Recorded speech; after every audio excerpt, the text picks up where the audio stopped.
Hello, I'm Mary Beard, and these are the books of my life.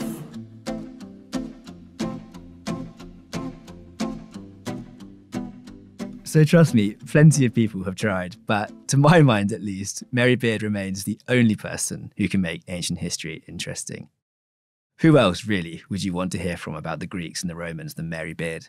Professor of Classics at Cambridge University, the Royal Academy of Arts Professor of Ancient Literature, and Classics Editor of the Times Literary Supplement. Mary, of course, achieved national treasure status in the UK years ago, and the rest of the world is quickly cottoning on. After we met at the Jaipur Literature Festival, and a quick aside here, I'm sorry for the noise, it does get incredibly stressful there. I went straight to the bookshop to try and pick up her 2017 bestseller, Women and Power, A Manifesto. No chance. They'd sold out within the first couple of days. Mary might be the author of 18 books, the host of countless TV series, and an officer of the Order of the British Empire. But I'm sure the thing that we're all really drawn to is Mary's utter commitment to authenticity. She doesn't appear to have changed a jot in her transition from scholar to TV star. And I know she'd absolutely hate that word, but it is, honestly, the right one. If you enjoyed this episode of Books of My Life, please do subscribe. We'd love to have you with us every week.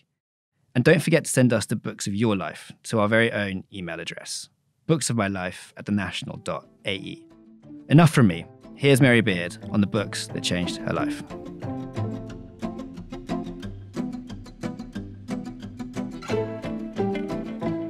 I asked Mary Beard if she had time to read these days for pleasure, or if it was all just academic stuff. The truth is, I can't remember. I mean, I have pleasurably read some things that I was asked to read. That's certainly true. And I recently read something I would never have thought I would have read in any way, and it was because I was going to interview the author.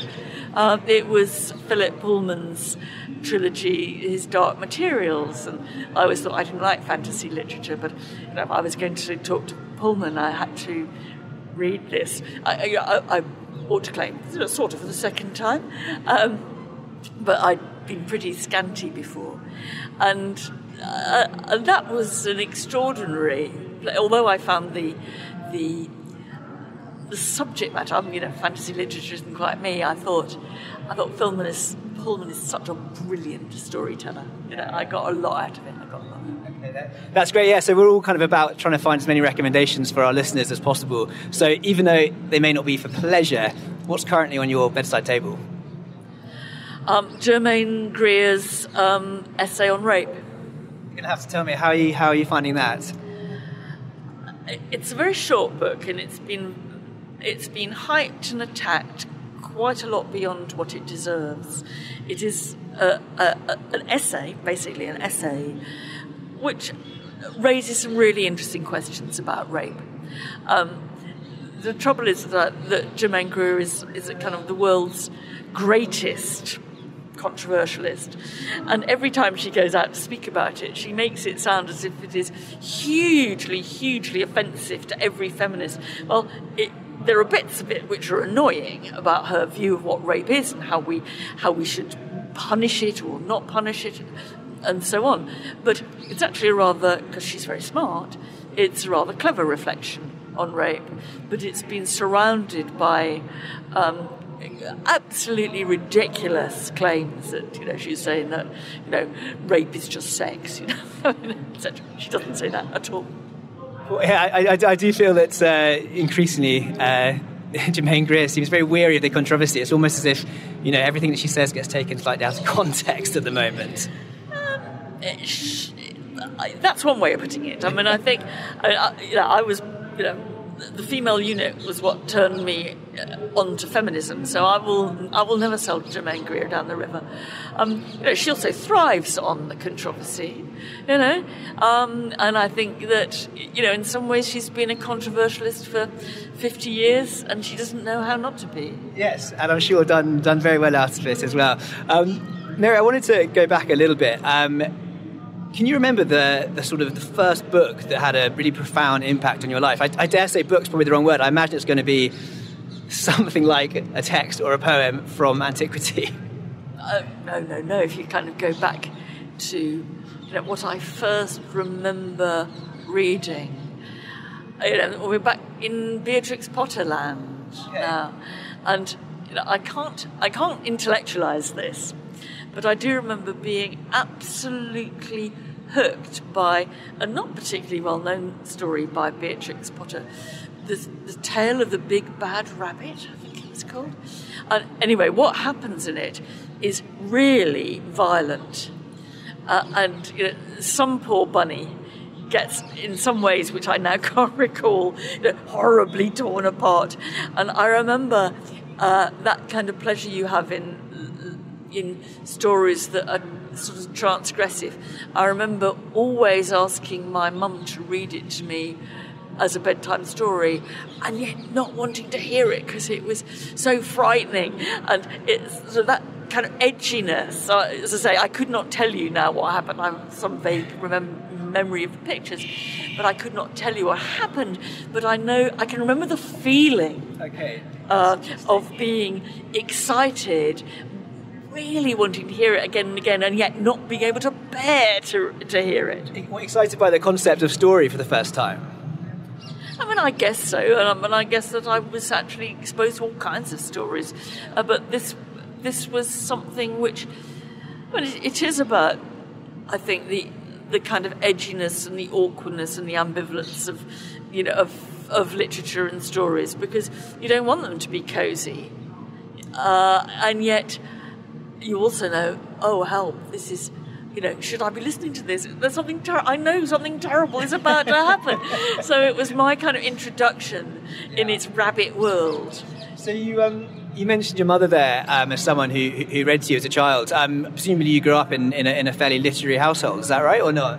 Well, I grew up in a household with quite a lot of books. My mum was a school teacher, my dad was an architect, and we lived miles away from, the metropolis in the UK, in rural Shropshire. And I suppose I thought that books were an essential, tool of domestic life, really. Yeah. And what came next as you got slightly older? Did you sort of progress onto the classics quite quickly?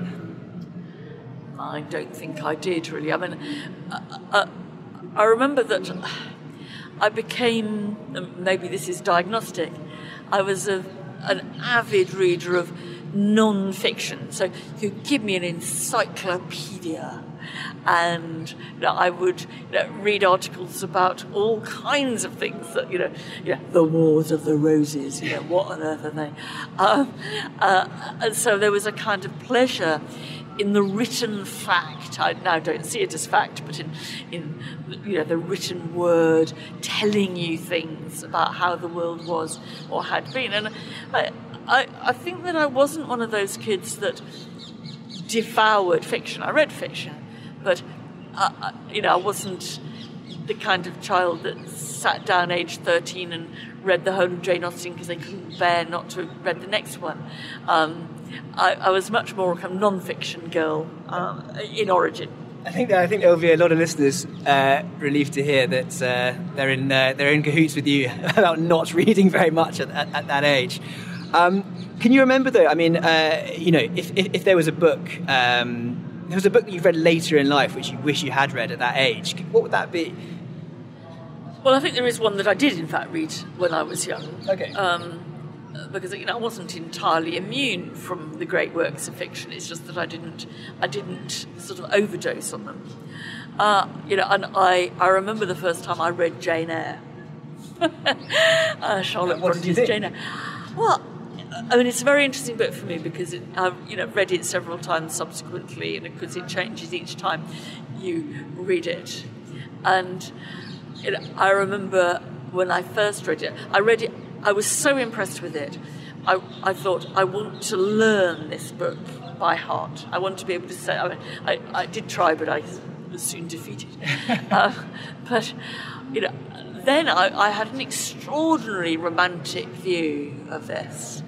And, reader, I married him or whatever, that was, wow, And I thought that the first Mrs. Rochester in the attic was a real encumbrance to true happiness. And of course, as you can read it later, you start to think, well, actually, so what was it with the first Mrs. Rochester in the attic? And, is this story quite as simple and upbeat? And, is it really a triumph of love? Well, yeah, in a way it is. But my goodness, it's awkward and difficult. And you see the people who are excluded by these stories, like the first Mrs. Rochester. So I think it's a kind of book that you read time and time again, and each time it seems different. And it's obviously a bit of a doorstop as well. Are you do you have a sort of a history of not finishing any books? Well, I rather like short books, I have to say. Yes, me too.